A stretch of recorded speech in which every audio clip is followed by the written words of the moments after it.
स्वागत है दोस्तों हमारे YouTube चैनल पर। आज हम हिंदी भाषा के तहत पढ़ेंगे संज्ञा। किसी व्यक्ति, वस्तु, स्थान, भाव एवं अवस्था के नाम का बोध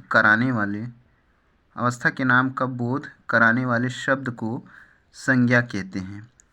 जैसे सुभाष, महेश, कलम, मेज, कोलकाता, दिल्ली, बचपन, खुशी, बुढ़ापा आदि। यहाँ पर संज्ञा का मतलब होता है नाम। किसी भी व्यक्ति का नाम हो, किसी भी वस्तु का नाम हो, या किसी अवस्था का नाम हो, या किसी भाव का नाम हो, दुनिया में जितने भी नाम हैं सभी नाम संज्ञा कहलाते हैं। चाहे वो कोई अवस्था हो, चाहे कोई स्थान हो, चाहे कोई जगह हो, चाहे कोई विशेषता हो या कोई भाव हो, किसी भी नाम को हम संज्ञा कहते हैं। या आप संज्ञा के बदले नाम शब्द भी प्रयोग कर सकते हैं।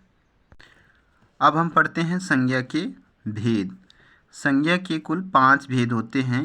पहला होता है व्यक्तिवाचक संज्ञा, जातिवाचक संज्ञा, भाववाचक संज्ञा, द्रव्यवाचक संज्ञा और 5वां होता है हमारा समूहवाचक संज्ञा। अब हम पहला पढ़ते हैं व्यक्तिवाचक संज्ञा। वे संज्ञा शब्द जो किसी विशेष व्यक्ति, ये लाइन आपको ध्यान रखनी पड़ेगी, जो किसी विशेष व्यक्ति, वस्तु अथवा स्थान के नाम का बोध कराते हैं, उन्हें व्यक्तिवाचक संज्ञा कहते हैं। जैसे कृष्ण हो गया, ये एक नाम है। गंगा एक नदी का नाम है। हिमालय एक पर्वत का नाम है। भारत एक देश का नाम है। ताजमहल एक बिल्डिंग का नाम है। कुर्सी एक वस्तु का नाम है, इत्यादि। संज्ञा का दूसरा भेद होता है जातिवाचक संज्ञा। वे संज्ञा शब्द जो किसी जाति का बोध कराते हैं, उन्हें जातिवाचक संज्ञा कहते हैं। जैसे नेता, राजा, कवि, पर्वत, नदी, नगर। यहाँ पर हमें एक बात ध्यान रखनी होगी, नेता कोई भी नेता हो सकता है। अगर किसी नेता का नाम आ गया तो वो व्यक्तिवाचक संज्ञा हो जाएगा। अगर केवल नेता लिखा है तो वो जातिवाचक संज्ञा। राजा, जैसे हमारे देश में कई राजा हुए हैं, अकबर हो गया, अशोक हो गया, महाराणा प्रताप, शिवाजी, इस तरीके से कई राजा हैं। कवि, अगर किसी कवि का नाम है तो वो व्यक्तिवाचक संज्ञा, अगर केवल कवि लिखा है तो जातिवाचक संज्ञा। पर्वत, नदी, नगर, जैसे हमारे देश में कई नगर हैं, तो उन नगरों का अगर नाम लिखा है तो वो व्यक्तिवाचक संज्ञा, अगर नाम नहीं लिखा है, केवल नगर है, तो जातिवाचक संज्ञा हो जाएगा। संज्ञा का तीसरा भेद होता है भाववाचक संज्ञा। वे संज्ञा शब्द जो किसी अवस्था अथवा भाव का बोध कराते हैं, भाववाचक संज्ञा कहलाते हैं। जैसे क्रोध एक, आपने क्रोधी व्यक्ति को देखा होगा, क्रोध को नहीं देखा होगा। प्रेम एक भाव है। उत्साह, जो मन में उत्साह भरता है। बचपन, ये एक भाव है। दुख, गरीबी, ये सभी जो भाव का बोध कराते हैं या फिर किसी अवस्था का बोध कराते हैं, वे भाववाचक संज्ञा कहलाते हैं।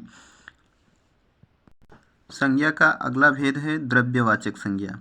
वे शब्द जो किसी द्रव्य अथवा पदार्थ का बोध कराते हैं, उन्हें द्रव्यवाचक संज्ञा कहते हैं। मतलब ऐसे शब्द जिनसे हमें किसी द्रव्य या पदार्थ होने का बोध होता है, उसे हम द्रव्यवाचक संज्ञा कहते हैं। जैसे सोना एक धातु है।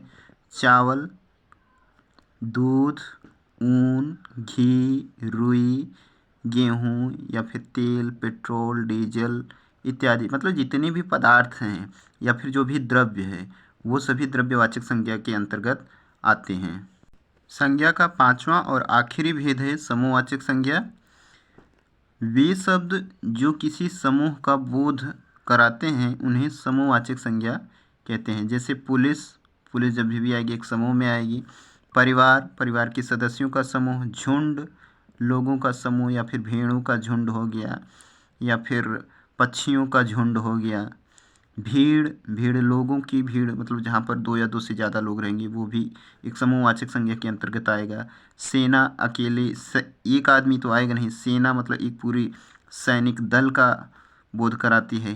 काफिला, गुच्छा, जैसे अंगूर का गुच्छा हुआ, फूलों का गुच्छा हुआ, इत्यादि प्रकार से जो भी शब्द मतलब समूह का बोध कराते हैं या फिर किसी झुंड का बोध कराते हैं, तो वे समूहवाचक संज्ञा के अंतर्गत आते हैं।